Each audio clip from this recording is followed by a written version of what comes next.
everybody. Welcome back to the Check Swing podcast with myself and, of course, the star of the show, the genius behind the whole thing, the brains of the operation, besides me, my man, Coach Santa.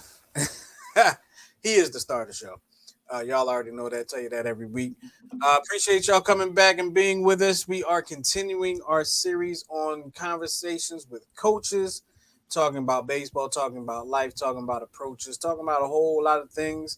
And let me be the first to say on this show, Eagles are going to the Super Bowl. Hey, I love it. I love it.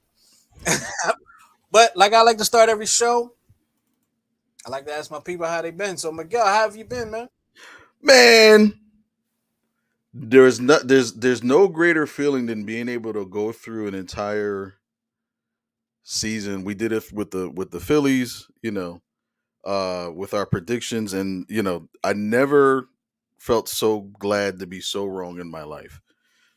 My Phillies, the Eagles, both teams, I had a hard time believing they were playoff contenders, and they both proved me wrong, going all the way to their respective championships. City of Champions. City of Champion. What they went 14 and 3, right? No. 15 and 14 and 3. They lost 14 three. and 3. Yes, yes, yes. I apologize. Yes. Lost to the Commanders, which I know one of our guests are happy to hear that. Lost to the Commanders, lost to the Saints, lost to the Cowboys. The Commodores. Them too. Um, but I will tell you this, and I know you're not in the area anymore, and we have some guests that are waiting to join the discussion. But today on the radio up here on a specific station, um, it was Anthony Gargano. They played a clip. Because They played a clip from something he said back in June. I think when whenever the schedules first come out, Mhm. whatever that is. He actually went through and predicted them to be 14 and 3 back then. I was shocked. I because I listen to him all the time, and I remember listening to that show, and I was probably like, whatever. and he's the ultimate homer too. And he's the ultimate homer. I think he had him losing to I think the Cowboys once. It didn't. He didn't predict all the games the same, but he did get like I think he had us losing to Washington, the Cowboy. I forgot what the other one was. Any division game is always going to be a split or close. It's very hard to be 2-0. I don't care what which team is on top. It's all division games are always the toughest. So I was rude, and I just kind of cut you off, and you telling me how you been. So I'm gonna let you finish. Let you have some time to finish that. How you been? Oh, I'm used to that. No, uh no, I'm good. I'm well excited for the Eagles. And for the record, if we should win, and I don't care what any Cowboys fan says, officially on record, we will be tied with the Dallas Cowboys with 5 world championships. I don't care what the Cowboys say that the NFL didn't exist before the Super Bowl. That's just what losers say when they have not won a playoff game in 27 years. I just want to put my stamp on it to all your Cowboys fans, all you Cowboys fans out there, cockroaches. Well, there you have it. Look, last week we had Coach Mitchell from the Mitchell Marlins on with us discussing baseball and some things. And was it last year or maybe the year before? We started off with a lot of coaches: Coach Chase, Coach Lenny, Coach Afia, Coach Monique. We've had so many coaches on, and we're continuing. I'm sorry, my eyes are like so itchy right now. I'm sorry. We're continuing our series on conversations with coaches. And Miguel, why don't you introduce our guest? So we're gonna have a special guest from Rawlings Prospects of Maryland, which I have the privilege of being a coach along with these two gentlemen. We have Beau Brown and Bob Lamb. Beau Brown has been a staple in the local baseball community for several years now. He's previously coached the Kent Island 10U and has been with the Rawlings A's for the past 3 or 4 years. He's also led the 2018-19-13 U team to a very strong season, earning high accolades from Perfect Game top 50 teams. And to his immediate right, that lovely smile that you're looking at is Coach Bob Lamb, who has over 30 years of coaching experience, including time coaching in college and in high school.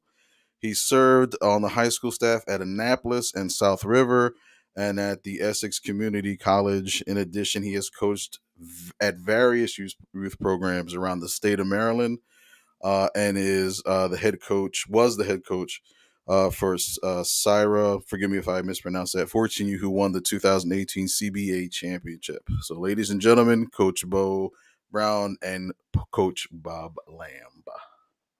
Thanks for having us Gentlemen, here. thank you for being with us. You bet. You guys have quite a bio there that Miguel just read.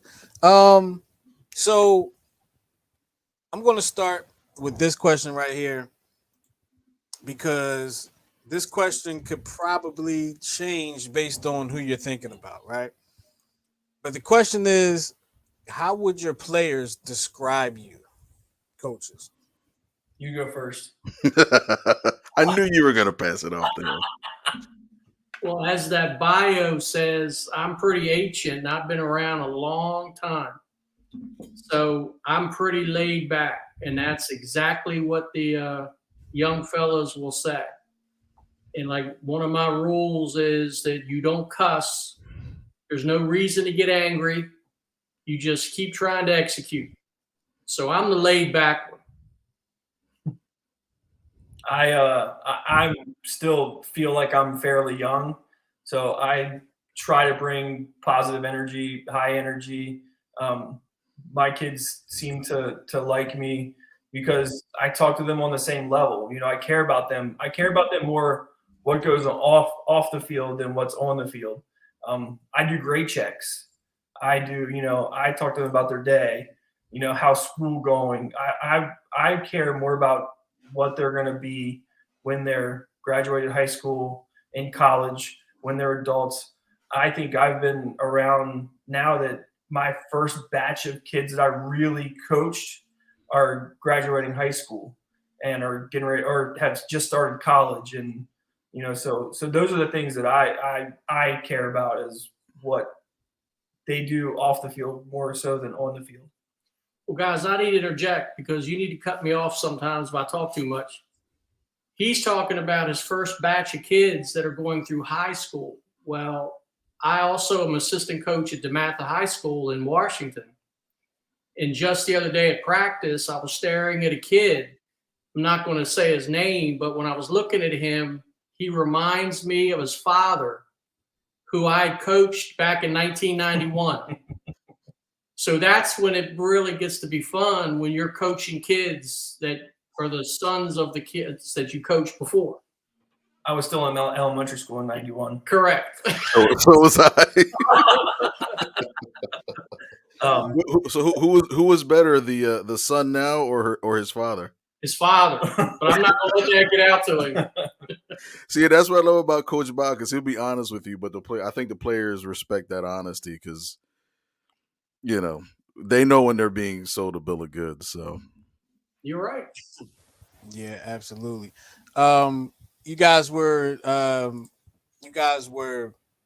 describing yourselves how the kids would probably describe you, and I was like, man, I'm kind of like a mix of the both of those. I'm pretty laid back, but I also ask about how they've been, how things are going. But I would have to ask Miguel. I'm not a high energy guy though. Not at all. Not at all. Much of a high energy guy, Because I remember, I think there was one time where I said, all right, I'm going to handle the bench a little more and I want you to go talk to the pitchers. And I remember you went out to the mound 3 times, and after each visit, I think it was 2 doubles and a home run. I was like, all right, we're done with this. I'll go back out to the mound. You stay on the bench. Yeah. You're right. But I think what I learned from you, because it's funny, because I was Coach Justin's assistant for what, 6 years?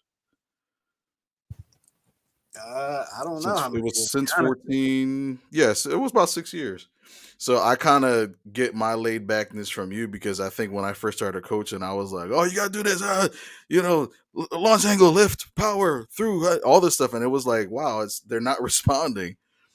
And then I kind of took the approach of Justin, where you kind of come up and it's hard because when you have like 20, 30 guys and you're trying to kind of meet their needs, but they all are individuals at the same time. It's very challenging to get them all on the same page. And I saw what when I was helping out with you guys last year and seeing you know the way Bob and Beau kind of engaged and handling certain players more than others, and just the way to see you guys kind of gel together. I commend you guys because I'm like, okay, that still works to be able to be personable, and you don't have to be, teaching like a robot, teaching other robots, so to speak. You know what I mean? Yep. But yeah, Justin has no energy.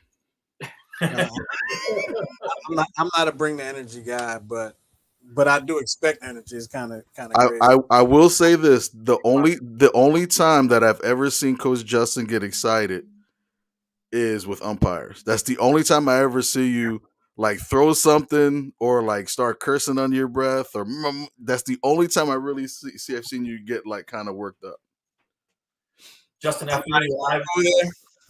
I'm not going to go there. I think Coach Beau wanted to say something. Yeah, I was gonna say, I feel you.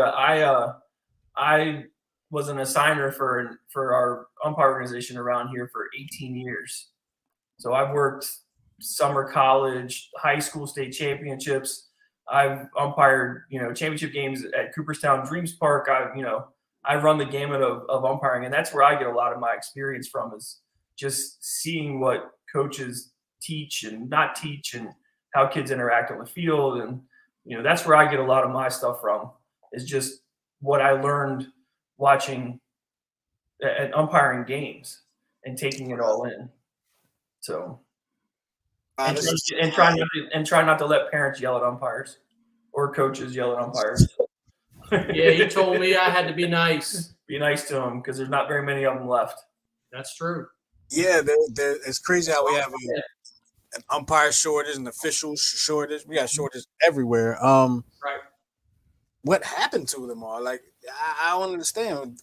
We didn't have a shortage prior to the pandemic, but all of a sudden, I guess nobody wants to be an official anymore. It's kind of It's funny you bring that up. I think our second tournament, when I was coaching the 23s last year, we were down in Virginia. I can't remember what part of Virginia, and the umpire that was there, we were upset because the first game we had two umpires, but the rest of the weekend we only had one.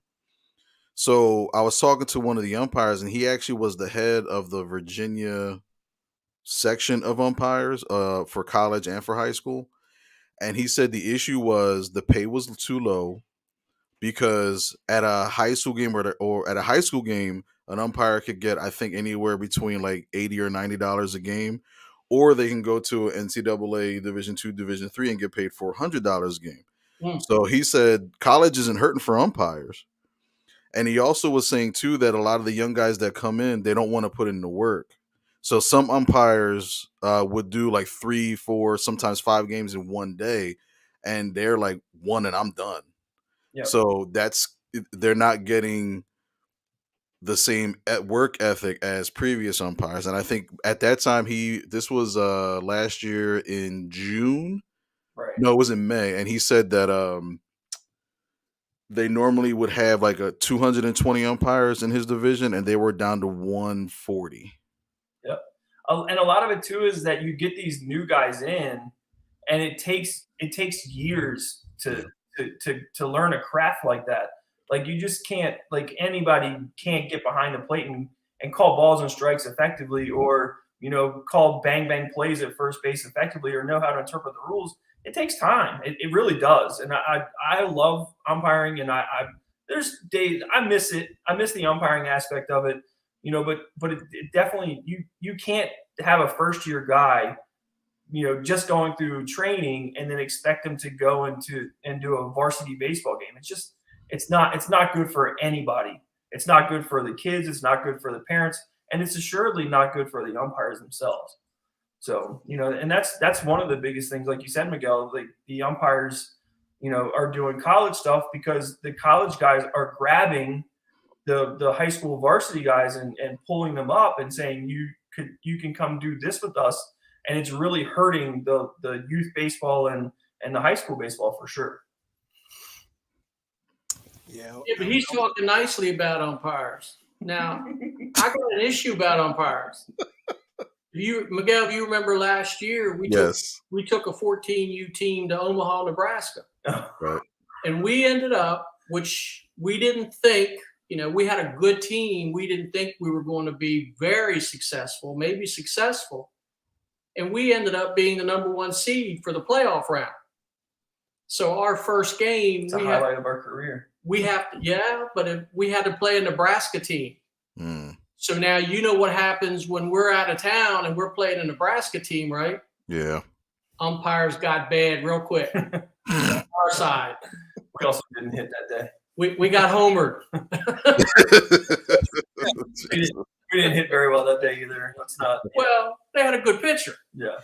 And it's funny because when we were at me and Coach Justin, we were at MSI. I actually would tell them I didn't like playing tournaments at our home field because it always seemed like if there was one call that was even borderline that went in our direction, just to feel the parents like, oh well, we're here, you know what I mean? And it's like it would happen all the time, and I'm like, you know what? I'd rather not play a home tournament. I'd rather play, someplace else for that reason. But we lived that dream at MSI. A couple years ago too, we were playing a team at South Jersey Young Guns, and we got homered bad. Again, we didn't hit. And you just sit there after a moment or two, you see the plays and how it goes against you. And I said, well, we're just going to sit here and admire this game because nothing we do is going to work. Oh, Coach Bob and umpiring. How do we go down this railroad? Yeah. It's a vicious cycle. Well, you guys are talking about, the playing at MSI and playing in different places, and you've coached a number of different age groups. Just wondering, what do you prefer? Do you have a preference? Do you like coaching the younger guys? You like coaching the older guys? What do you guys prefer? You want me to answer that, or Miguel can answer that? He knows me, the older kids. I don't like coaching anything that's on a small field. So you got to be 13 and up. So, and I will say, there's ways to like both styles, the younger guys versus the older guys. If you're asking me, I don't think I could ever go back and coach 8, 9, and 10-year-olds. But if I'm working with them in a group setting, yeah, I can work my way around it. I like the high school guys. I like, the 14U was fun because you're teaching real baseball at that point. The bats are where the bats are equal for everybody. The field is the same size. The kids are growing into their bodies. So coaching 14, 15, 16-year-olds obviously has its upside versus coaching a 12-year-old team. We were in a tournament when we were coaching 13U together our first year, and we went up to Boston and we were playing in this tournament. And, I think we were the 3 seed or something after pool play, and we run up to this team, and they were legitimately using the same bat over and over and over again. Like the bat never left the dirt circle. And it's like we're watching 13Us hit 350-foot bombs because the bat's juiced. Not necessarily juiced, but it's just got it's that green and white zen that all the kids swing, and it's just like you're just watching balls going, wait, that's not supposed to happen. Like you're not supposed to be able to do that. So, Miguel, what about you? So my first team that I coached was a 9U team at MSI. And I remember second week of practice, this kid was having a hard time. Ground balls were just going right through him all day. And he would throw his glove down. So I pulled him aside when I separated the team. I was like, so what's going on, man? What's wrong? He's like, I hate my father, I hate baseball, and I hate all of you. And I remember looking at him. I think he was surprised by my response. I was like, all right, well, now that you got that out, what's the real problem? So the only issue I couldn't go back today and coach a 9U. I honestly I couldn't, because it's just a lot more talking, trying to meet them where they're at language wise. But I do appreciate me and Justin's former GM at MSI, where he was really just like, listen, just teach them to have energy, see the ball, hit the ball, and be a great teammate. I was like, you know what? I can do that. I can teach that to the kids. I don't miss taking a picture out while he was crying on the mound. I don't miss that. We did it in high school too, Miguel. Yeah, we had that at 13. Oh God. Oh yeah, we're coaching 15U, so they'll sniffle, but they won't cry now. But yeah, I think that's the only thing I won't miss. I think the parents were a lot more challenging, in my opinion, too, at the younger ages, because I think a lot of the parents were living vicariously through their children. Because the longest emails I got were from my 9 and 11U teams. Oh, my kid, he's a switch hitter, and he's looking at Georgia Tech. I'm like, he doesn't even know where Georgia is on a map, and you got him going to that state and studying. You know what I mean? And I think I was kind of nervous about that coming down here, because I think baseball in the DMV is so much more competitive than PA, because of all of the facilities between like Rawlings, API, and all the organizations in DC. I think baseball, and Justin, you can kind of chime in the DC Jersey area. I think baseball's kind of dying a little bit. To some of the other sports like lacrosse and basketball and stuff. Philly, Jersey area? Huh? In the Philly, Jersey area? Yeah, same thing. So, but Yeah. I was a little bit worried about that coming down to this area. And the two teams that I've already coached, the parents have been phenomenal. I mean, you always have the one, or three, and but as long as you kind of talk to them and meet them where they're at, they seem to be somewhat okay. So, but yeah, I definitely prefer high school. I can't take pictures out of off the mound for crying. Can't do it. I had the fortune last fall, not this past fall, but the fall before, is at Rawlings. We had a coach that was going to coach our 10U team. 3 days before the first practice in the fall, I was like, I can't do this. And we're sitting there going, I'm like, all right, I'll coach him in the fall. No problem. Get all the parents together. Like, we're going to have fun. Like, we're going to teach them how to play baseball. We're going to have fun, but don't expect to win every game. Like, we're completely just trying to get our baseball skills up. And it's like, I got parents blowing up my phone. Like, what are we doing? Like, they're 10 years old. Let's just let them have fun and play baseball. I mean, even the high school kids too. The high school parents today are taking, because they're taking things so seriously. Yeah. It's like every kid has to be recruited as a freshman. That's not how it works. Like you have to put the time in, and you have to get exposure and do things. But it's just, I shake my head sometimes at the stories that I hear. Yeah. You guys want to hear the story when you asked about high school and younger kids? If you want to hear my story, I don't know how much time we got, but it's a good story. You got the clock. Okay. I played baseball at Annapolis High School, and then I went to Anne Arundel Community College in Salisbury, and then I got hurt. My shoulder blew out. And back in the 70s, you don't go get repaired. So my career was over. Well, I met my old high school coach from Annapolis back in 1988 at a football game, and he asked me if I wanted to come coach. I had never thought about it. I didn't go to school to be a coach, take phys ed or anything like that. So I said, sure.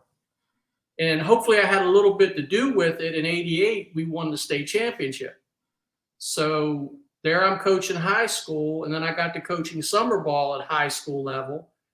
Very high level of baseball. And then I got offered a job at Essex.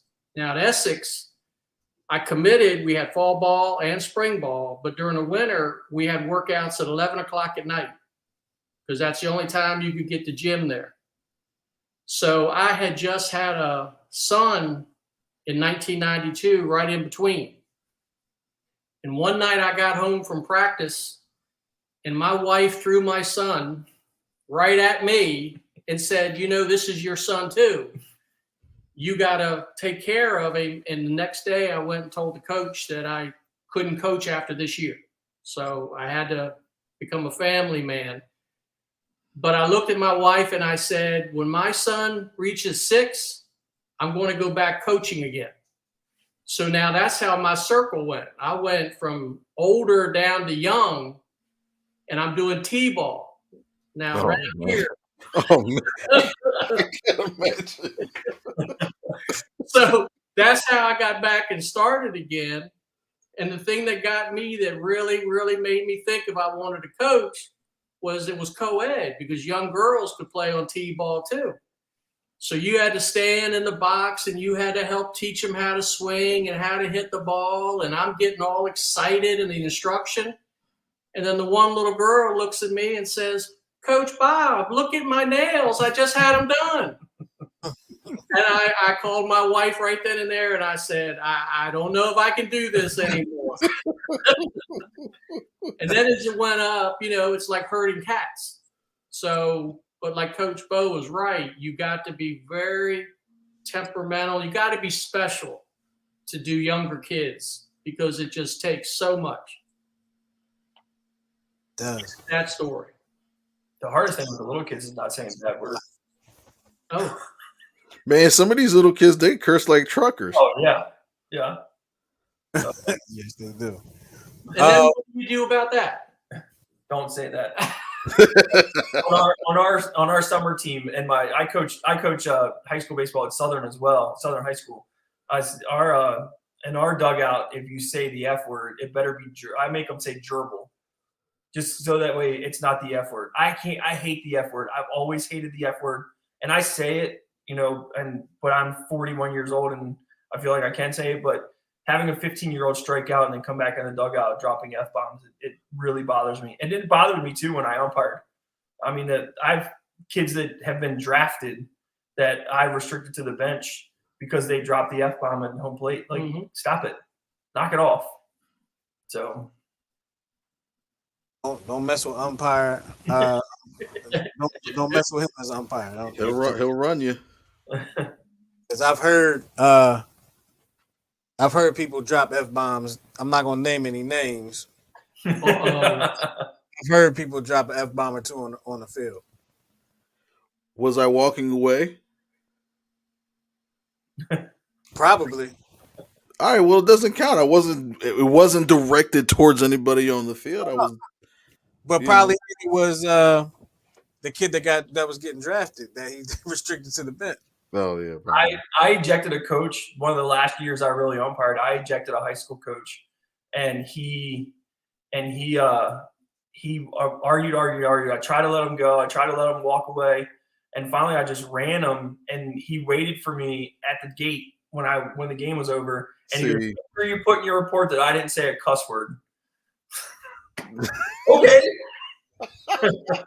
Make sure you tell him I didn't cuss at you. Okay, no problem. Shout out to Coach Mitchell. He said so you guys can see. I'll put it up again. Shout out to Rawlings, Rawlings A's great program, great coaches, great parents. He was on the show with us last week, so shout out to him. Check out that show on our YouTube channel, youtube.com/New Twist Radio, and check out all the live streams that we did there. I got a question for you as an umpire. And I'm going to put this out there because my dad was an umpire. And he had I don't know if I would call it a technique for this, but he had a way of tossing a coach out. But I'll just say it. If a coach is arguing with him as an umpire, he would tell the coach not another word out of you. Not another word out of you, coach. You understand me? And And if they said, yeah, I got, like, if they replied, he would toss them. Did you have anything like that to where you would, if you wanted to get somebody out of a game, you had a way of getting them out of a game? No, I did not enjoy ejecting people. It was not on the top of my list. I tried to umpire where I got along with everybody. Like, if I walked on the field, I wanted to have just as much fun as the kids were having. So for me to, like, that's one of the tall tale signs of don't say another word or you're gone. Okay, what if I say okay? You're gonna throw me for saying okay?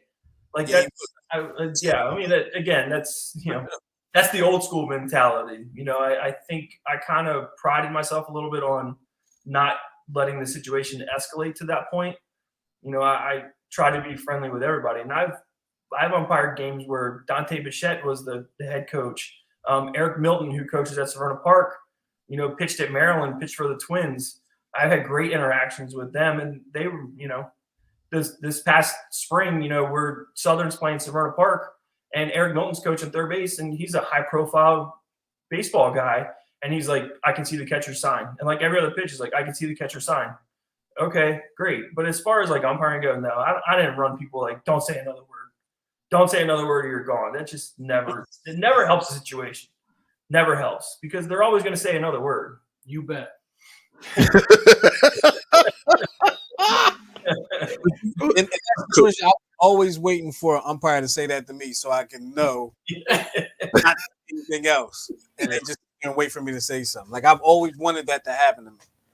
I mean, as a coach nowadays, I've, from being an experienced umpire, I've felt like I know how far I can go basically before I get and I've gotten to that point where I was like, man, I probably should have been ejected. But, again, don't say bad words to them. Don't say you are terrible, or, don't call them out for it, and just have a general conversation. You can go out to him. I was telling Bob at dinner tonight, I said, a lot of times now when I go out to question an umpire on a call, it's just like, hey, I just want you to think that I just want my parents and my players to think that I'm defending you. I'm not here to argue. I just want them to notice that I'm out here talking to you about the call. Tell me what you saw, and we'll go on about our way. So you don't do the Billy Martin and I need you to throw me out so these guys can get started? You know what? Honestly, I've done that before. Did you really? I have done that before. We were playing. I think my son was 11 or 12 at the time, and we were playing a game, and something just got out of control. Like the other team was like screaming about something. There was a play, a fair foul ball. I was still the assigner at the time. And I literally walked out to the coaches or the umpires, and I was like, look, I'm going to make a little bit of a scene. You're going to restrict me to the bench. You're not going to eject me, but you're going to restrict me to the bench. You're going to overturn the call. I'm going to argue with you, and then you're going to restrict me to the bench, and it's going to be over with. So, like, they overturn the call. I start arguing with them, and then they change the call again back in it's like it's just going back and forth. I'm like, you guys, just listen to what I'm telling you. I'm trying to motivate you. I have gone out and said, restrict me to the bench, just don't eject me, and let me make a scene, and it'll all will be right in the world, and we can go on about our way. So they just couldn't follow the plan. Couldn't follow the plan. You want to hear about ejections, so I've coached for 30-some years, and I make sure it's 30-some because I don't want to say how much. But I've only been ejected twice, and once – I can't tell you what I said, but I never raised my voice at that one. I'll tell you, Miguel, one night when we were at practice, but the other time there was an icon in this area named Bernie Walters, who used to coach at Arundel High School, and he used to coach Mayo Legion around here. So when I coached third base, no matter what side I was on, I would never walk across the end diamond. I'd always walk around the umpire to go to my position. I thought that was respectful. So, of course, Bernie, the umpires are afraid of him. I don't care what this one next to me says. They were afraid of him because he has like 7 state champions. And this umpire was just cheating us on the corners bad. And I was getting a little bit chirpy here. And back then I wore glasses. So about the third inning, it's all it took. I decided that I got to make a little show right here because I'm very upset. And I walked straight across the end diamond. And as I'm walking across, I'm staring at the umpire the whole way. And then I take my glasses off and I said, "You truly need these." And I look at you. And I didn't raise my voice at all, but he was real quick with the "you're gone." Wow. And that No was warning, no nothing. no warning, nothing. That was like Beau just did. That's a direct insult to him. Yep. I said, "You need these clearly, and you're gone." I had an incident last year where I didn't get tossed. I thought I was going to get tossed. I was actually surprised I didn't. Where this umpire, and Miguel has seen this umpire. He's as respectfully as I can say, he's not a good umpire, and he probably should have retired 10 years ago, at least. Okay, I'm being honest. And I go out and it was a terrible call. Like, it was a terrible call. The other coach came to me because he would always come to me and he would tell him about he got the call wrong. I know that. So I'm out there, I'm arguing with him, and I don't usually raise my voice with an umpire. I raised my voice. I yelled. Everybody could hear what I was saying. Like, I went off. He didn't toss me, and as I was walking away, I said, "Everybody, I can see whatever it was," and he didn't toss me. And I pushed a little bit more. After the inning was over, we were on the third base side, our opponent on the first base side. I decided to go on the other side of the field. Like, I didn't even go across the field. I'm coaching third base, so I go to the other side of the field and walk out past him on first base. I didn't say a word to him. I just walked past him on first base, and I thought, sure, he was probably going to toss me after that. But he didn't. He didn't say a word to me, and I didn't say a word to him. I guess if I did, he probably would have tossed me. But that was probably the closest I felt like I should have gotten tossed from a game. I've never been tossed from a game. Miguel, how about you? Have you ever been tossed from a game? The date was June 24th. So all right, this was probably the weekend from hell. This was last summer. We were playing a tournament. It was the Baltimore Charm City tournament. So we had one game at the Matha, and we actually had one game at University of Maryland College Park. So we had a game on a Friday, game on a Saturday. The game on Friday, we were up 6-0. We lost 7-6.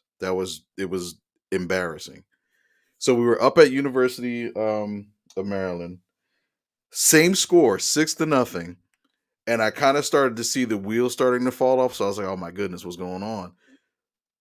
My guy had the bases loaded with 2 outs. It was a 3-2 pitch. He throws a curveball right over the plate. Calls it a ball. I have the video footage too to prove it. And I remember, because I always tell my guys, like, listen, I don't argue with umpires. For every bad call, it always comes back around in the other end. But I made the mistake of blurting out, "Come on!" And I think I threw something and kicked something. I might have kicked the player. I don't remember. And I remember staring down the umpire and him staring back. It was almost like he was daring me to do something. So I had to go get my pitcher because he wound up throwing 4 straight balls. He couldn't find the plate. As I'm walking out, I'm like, "You've got to be kidding me." He's just looking at me, and he takes his mask off, and I'm looking at his right hand. He has it on like it's a holster, like he's just ready to just shoot at any moment. And I just I stop and I stare, and he's like, "You want to go?" Like, I was like, you know what? My guys are already falling apart. We wound up losing that game 7-6 after having a 6-run lead. Jeez. And I remember I slept that night. I wanted to quit coaching. I wanted to figure out how to get everybody's money back. I was distraught. But I remember, we wound up laughing about it like as the season went, because there's at least it wasn't, University, at least it wasn't College Park. So we kind of made it into a joke, but at the moment, yeah, I thought I was gonna. I felt myself in a rage, which I normally never do as a coach. I felt like I was gonna. I felt like I was going to prison that day. That's how pissed I was. But yeah, yeah, yeah. I get rage when I give take signs and people hit game winning doubles. Remember that when Gavin did that a couple years ago? We're in tie game, first and second with nobody out, 3-0 count. I'm like, take. And he swings through it, hits a double to win the game. And everybody's celebrating. I'm like screaming at the kid, what did I tell you to do? Coach, I won the game. I was like, I don't care. That's a tough situation to be That in. is a tough situation. I'm Yeah. not a very good baseball player right now. But you That's were a tough- supposed to say that wasn't a take sign. That was just a finger that I stuck out. So, I want to ask you guys this. The analytics. I'm sorry, I couldn't think of the word right. I had to look at That's Coach Bob's favorite topic. analytics in baseball. How do you feel about analytics being used in real-time coaching decisions? Well, And I think about analytics. now you're gonna let me talk first. I know he's going to defer to me. Now here's my problem with analytics in baseball, and I know this is going to be captured and sent all over the country. I hope so. Analytics is a sophisticated thing, but it's just numbers and number crunching and getting situations right. You just do the homework. But the problem is you got a bunch of dumb coaches that have no idea how to assess analytics properly. If you use them right, it's just statistics. It'll show you situations. But these coaches right now, they think analytics is the greatest thing since life. But you got to have a hunch. You got to trust your kid. You got to train your kid right. And they usually come through for you when you tell them that we're in a big spot right now and we need a hit and run or we need to hit behind the runner. Analytics, what's that do for you? It's a situation.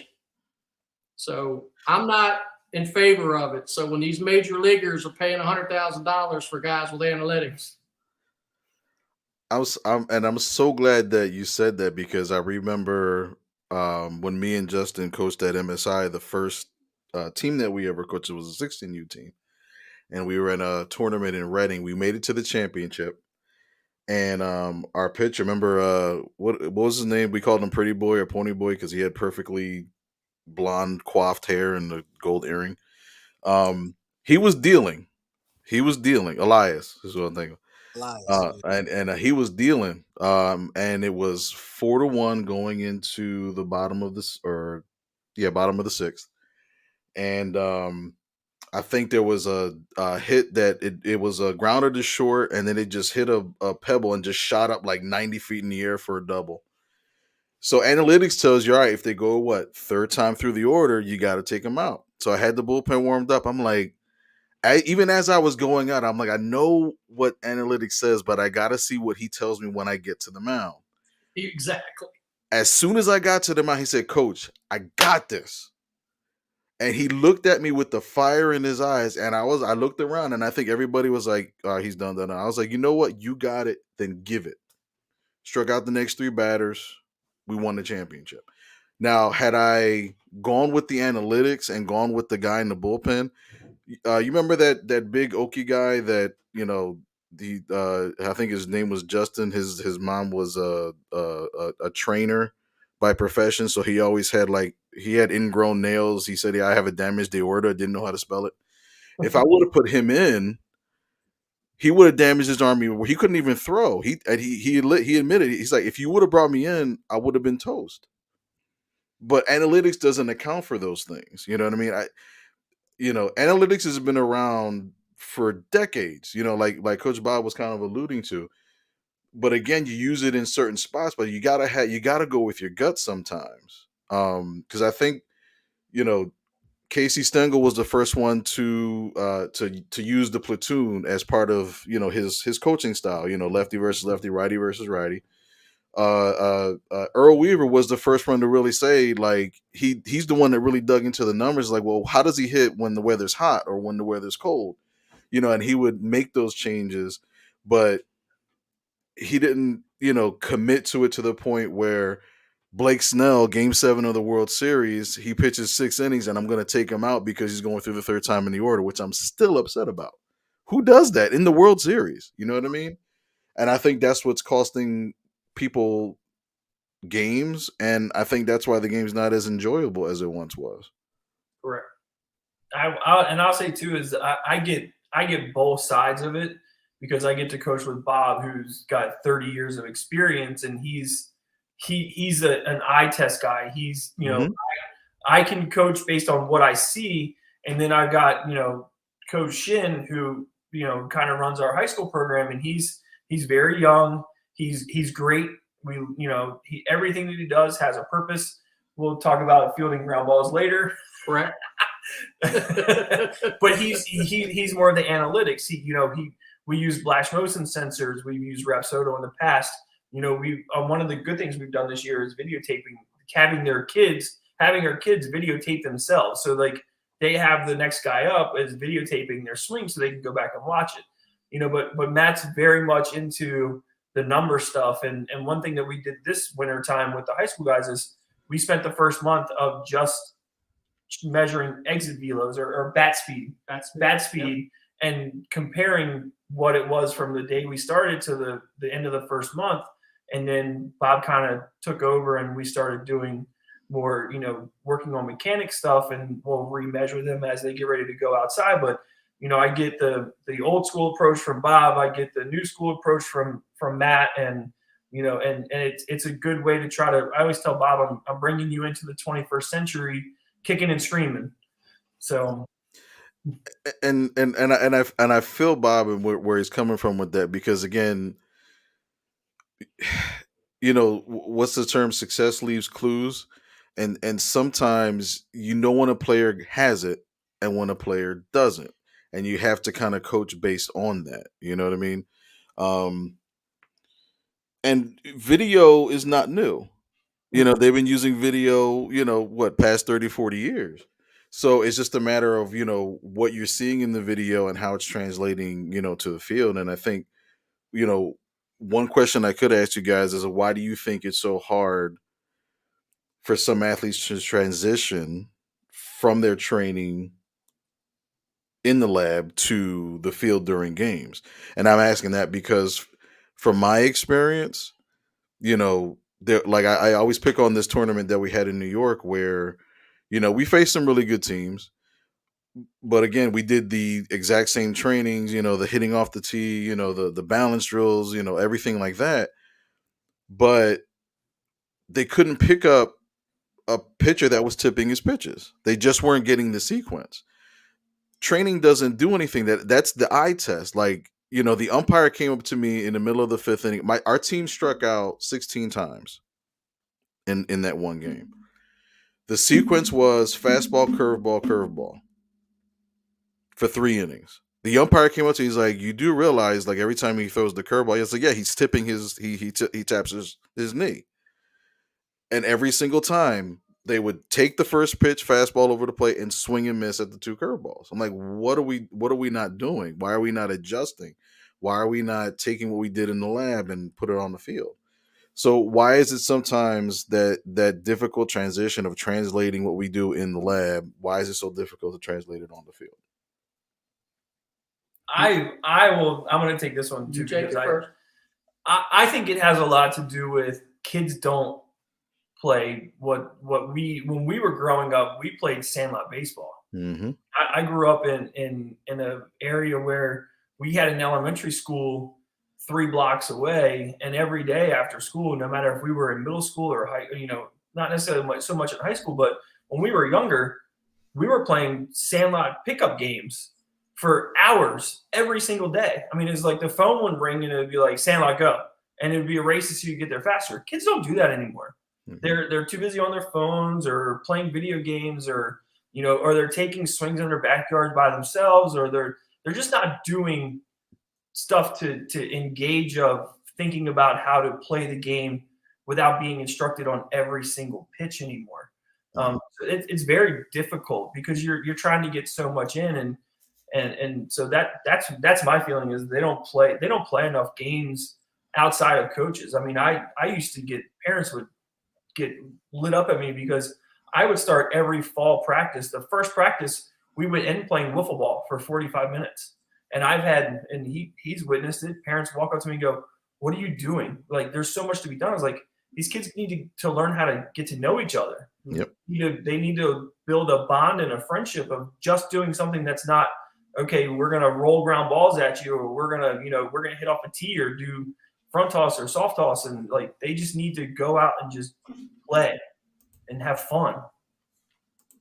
Well, I'll touch on that because when we used to play the pickup, you would hit the ball and you would run. And when we're in the lab, they're taking swing after swing after swing, and it's robotic, and they're working on their mechanics. We're improving their foundation, but then pressure. And I always talk about pressure is self-induced. If you understand it's self-induced, then you can control it. But then you got the parents and you got the umpire, and then the umpire is not calling strikes and balls correctly, and now you're losing focus. Where we get down to, you see the ball, you hit the ball. If it's a strike, you hit it and you run. But I actually had a kid, we had a problem last year with kids would take 3 strikes without swinging. And I had a kid I asked one day, he was a very good player. He was a catcher and he had a great pop time. There were people looking at him. But I said, how come you keep striking out, taking 3 strikes? And he said, I'm afraid of failing.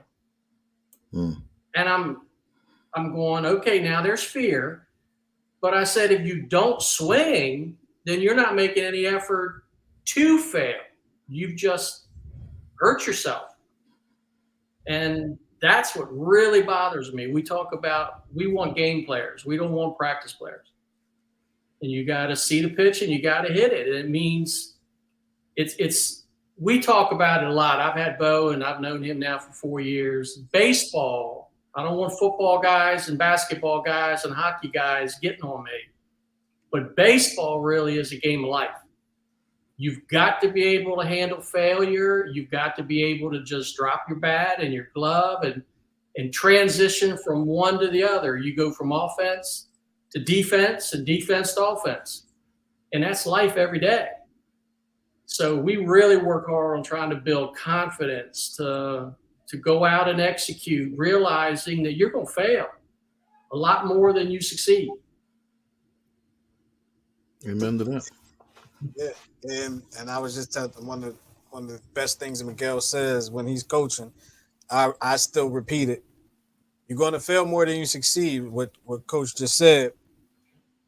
And if you succeed 30% of the time, you're in the Hall of Fame. Exactly. We talk about it all the time. Coach Miguel says that, and I stick with that. I've held that. I keep that right in my pocket. I told him today.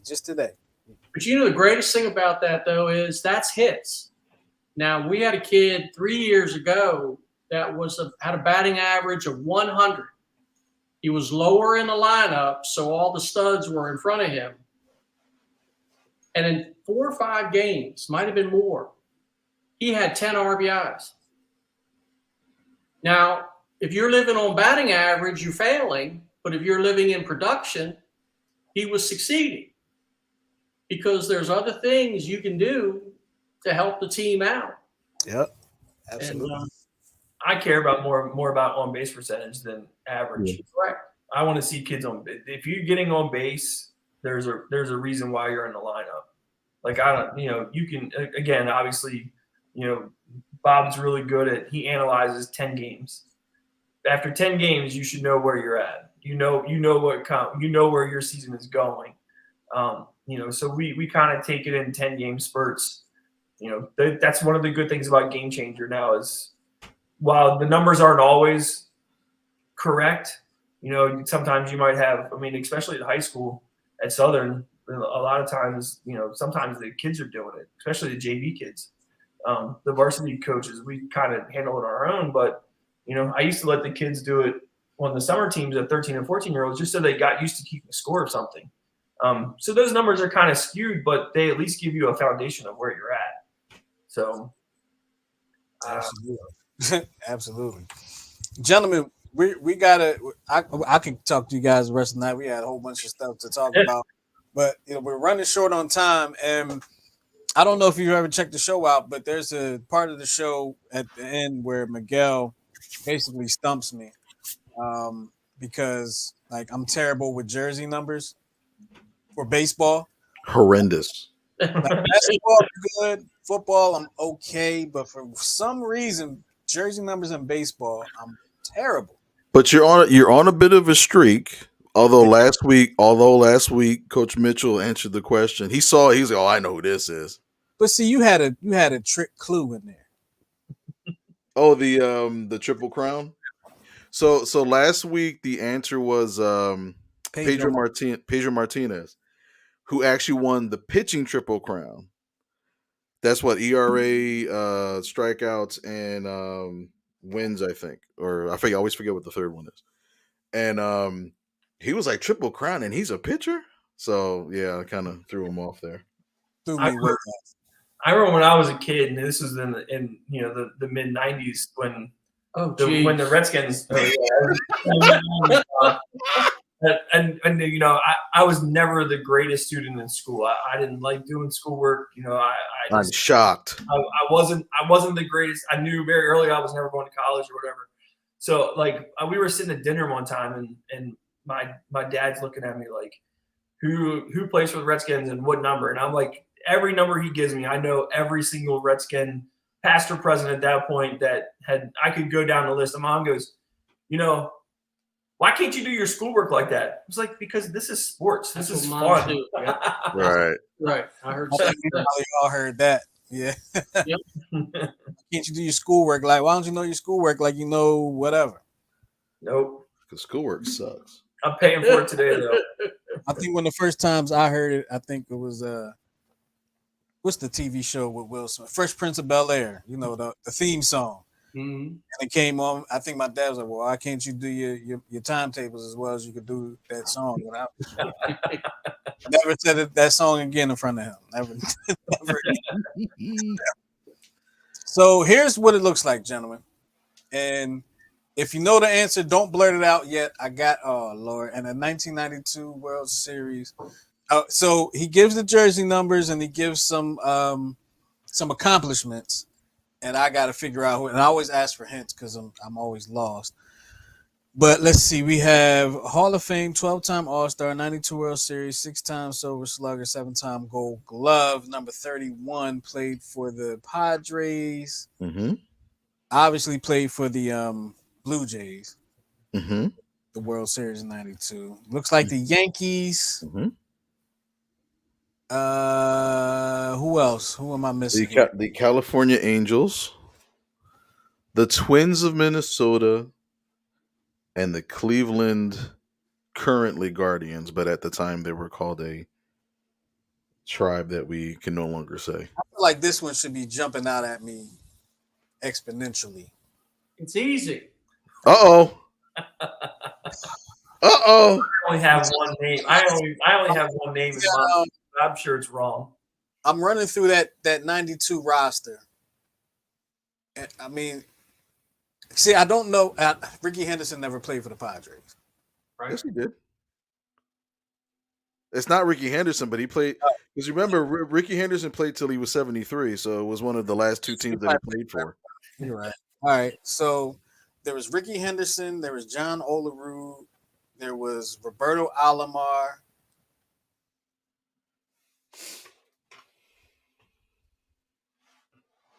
Well, I want to say, I almost want to say Roberto Alomar, but I don't feel like his number was 31. Not even close. I was say I don't think Roberto Alomar ever wore 31 for the Orioles. Are we supposed to answer this or you? Well, so we're Okay. Justin usually answers it until he gets to the point where he can't, and then that's where you guys come in. That's what I was waiting for. Okay. Dave, is it Dave Henderson?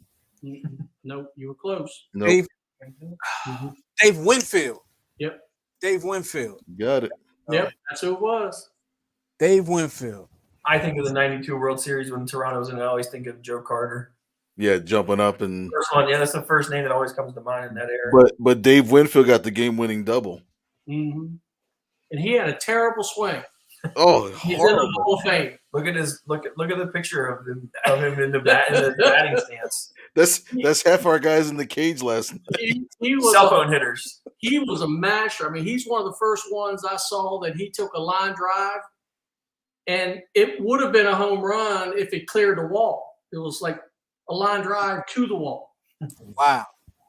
Man. Now, Dave Winfield, correct me if I'm wrong, he was drafted into the major leagues, the NBA, and the NFL, correct? Correct. Yes.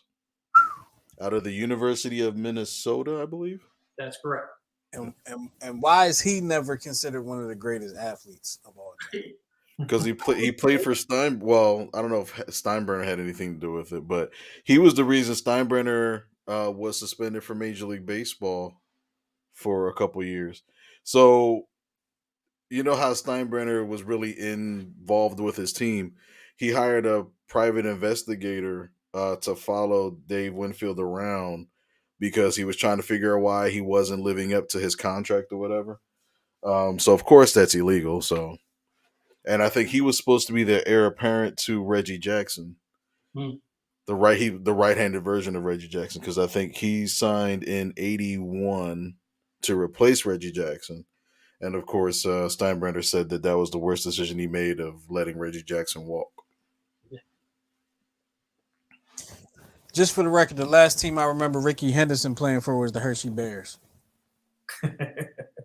He's actually probably playing. Him and Julio Franco are probably playing somewhere in the Caribbean. Still. It might be. There it is. I was able to get it. I almost had to ask for help. I'm glad I did, and I feel good. I feel accomplished. Whenever you hear Coach Bob said, "Oh, that's easy," then the game's over. Just for the record. I have to get it now. He said, "This is easy." I was like, "Oh, Justin's not going to get this one. He's not going to get this one." I had to do it. But gentlemen, Coach Bob, appreciate the both of you for being on the show with us tonight, talking a little bit of baseball, talking some coaching, talking a little bit of life, having some fun. I hope you guys enjoyed it as much as I did. And can you tell people how to get in touch with you or the Rawlings Prospects if they're interested in playing baseball? That's all you. That's you. So the Rawlings Prospects is a organization. We're based out of Odenton. We have an indoor hitting facility. We have multiple fields in use. We have some really good coaches. We age range from 7 and 8 year olds to 17-year-olds. Every age group. I think 14 to 15 teams this year. Pretty high level commitment. Our high school guys go a lot. We were just talking tonight about how many games can we play this summer with our freshman team. But you can go to rawlingsprospects.net, where we usually have tryouts starting in end of July. We're a full year-round commitment. So we do the fall schedule, a couple tournaments in the fall. We play games, we practice. The biggest thing about our program is we practice. We get a lot of those organizations now that just are show and play. They pull kids from all over the country. We were down in Florida with our freshmen this year, and we played a team that kids were from Oregon. They rolled up and were like, we've never met these kids before. They just have no idea. So we try to work within our area. We want our kids to get better. We have multiple high school coaches. We have college coaches on staff. We have a really good group of guys that all like to work together. We run our high school winter practices together and our fall and summer stuff as well. So we do a lot of things together where it's just not this team's doing their thing, that team's doing their thing. We try to do things as a group. Coach Shin, who coaches the summer team, he coaches at Crofton. In the high school, I coach at Southern. Bob coaches at DeMatha. And generally, we all run the same systems. So that way we, kids going from with us and they go to Coach Shin or Coach Miguel, we're all running the same thing. So that way they're not, we're all teaching the same stuff, which is good. So, and we try to get analytics in there and drive Bob crazy every once in a while. So, but rawlingsprospects.net. The bio that Miguel read in the beginning is probably a little outdated. I've been coaching there for 7 years. I've coached 4 or 5 years now with Bob, and I have another assistant who I miss seeing that, comes and works when his schedule allows. Coach Brad, he's a great dude. I coach high school at Southern with my best friend in life, and I enjoy it. We're baseball every day. I work for the Postal Service, so it's post office work, and I get to spend a little bit of time with my family. So my wife loves going on trips. We're going on another baseball trip. I'm taking my wife to Arizona at the end of February. Oh, man. And we're going to baseball games. Love it. Spring training games. I love it. Nice. Yeah, I would love to go to some spring training games. I've never been. Wherever, I would love to do it. I'm going to one. I definitely would. Yeah, my loving and God love my wife. I've been married. Bob's much older than I am, but I've been married for 20 years, and my wife was, when I first got married, my wife was not a sports person at all. Not at all. If I tried to watch the Redskins game or an Orioles game, we're not watching that. Turn it off. And as my son started playing baseball at a very young age, and she's been slowly getting into it, and the last 5 or 6 years she loves it. I don't have a kid in the program anymore. My son is 18 and getting ready to graduate high school. My daughter's 20 and is in college, and so she comes and hangs out with us for every tournament we go to. She enjoys. She has fun. She has fun. Yeah. She keeps Bob in check. She keeps making sure I have enough water. Yeah. And she makes sure nobody sits on your bucket. That's right. That's very I told Bob, I said, we're not even going to have buckets this year. We're taking ball bags with us everywhere we go. So that way they can't sit on buckets. Bob's like, I'm going to bring my bucket. Listen, rules are rules. Set the ground rules. Yeah, there you go. Yeah, it's one thing I've learned from Coach Lynch at Southern. We don't have buckets at Southern. There's no buckets at Southern High School. We use them. We keep them in the container when we need them for practices. But we don't want kids sitting down. Get up, stay involved. And over the last year or so, I've stopped sitting on buckets myself so much. You're old. You got to sit on the bucket. Absolutely. That's how you got to call pitches. Exactly. Where else you can't call a pitch unless you're sitting on the bucket. That's right. I'm sticking to it. Miguel, we're gonna give Bob wristbands this year, so he has to read the number off the sheet and relay the numbers. See how many games we can get in like that. 1, 5, 3. Oh, yeah. 7, 4. You're touching on the. I hear those guys scream those numbers, and I go, "What idiots!" Those kids are looking at him like, "What?" Oh goodness! Yeah, I've seen that. And me as a coach, I'm over there like, what could those numbers mean? Let me try to figure out. Let me try to break the code. Dude, it's the most annoying thing ever.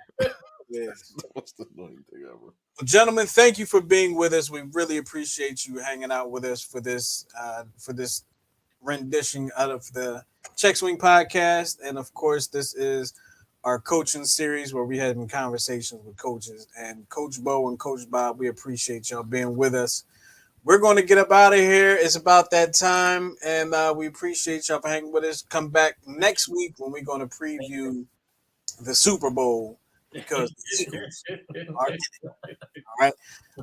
With that being said, we appreciate you hanging out with us. We'll talk to y'all next week on the Check Swing podcast. Peace. All right. Thank you.